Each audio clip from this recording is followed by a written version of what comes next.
I'm opening up that collection to you to see what you can make with it.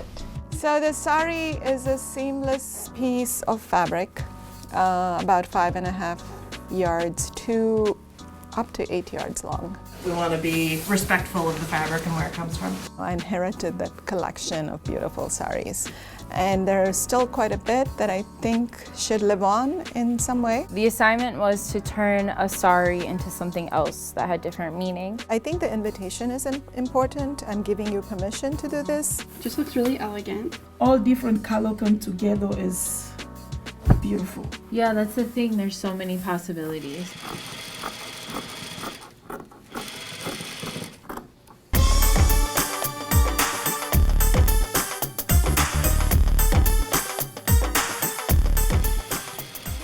I'm creating a puffer coat out of this saree. Because the saree is worn in a warm climate, what would it be like if it was worn in a colder climate? I'm making a couture and simplicity together.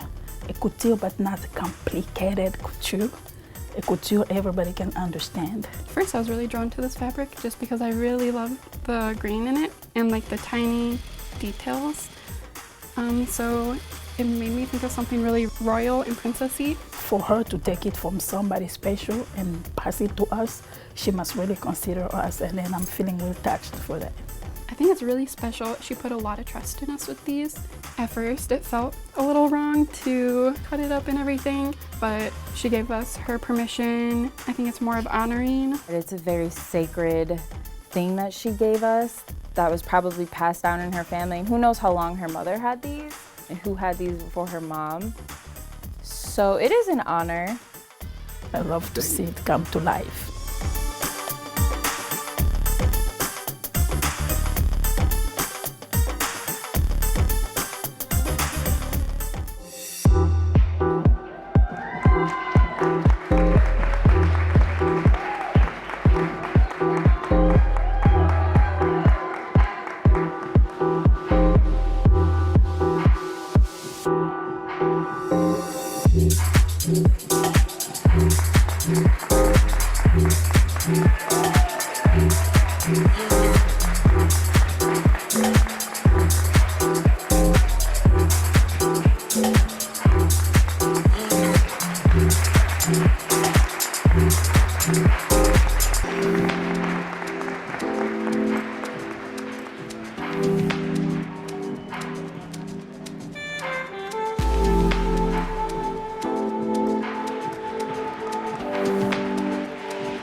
Oh, idea, like just a spark.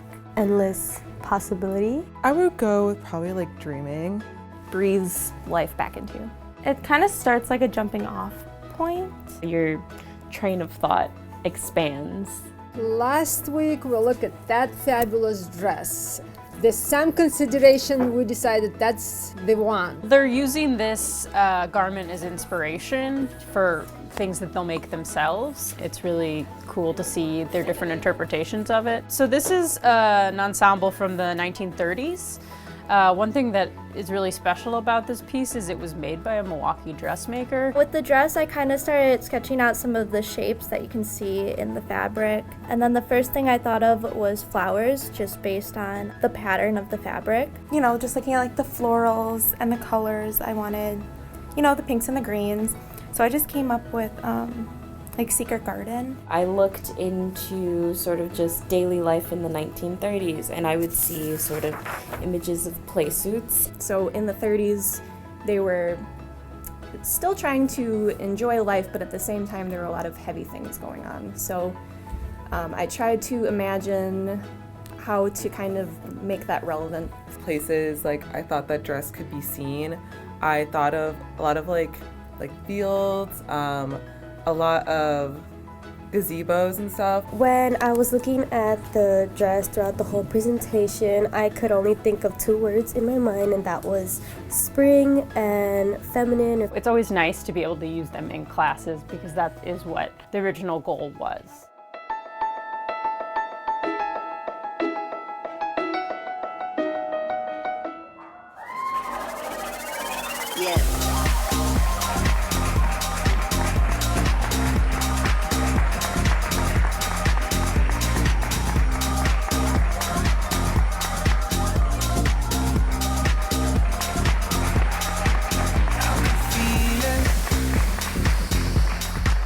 When I heard your call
Uh.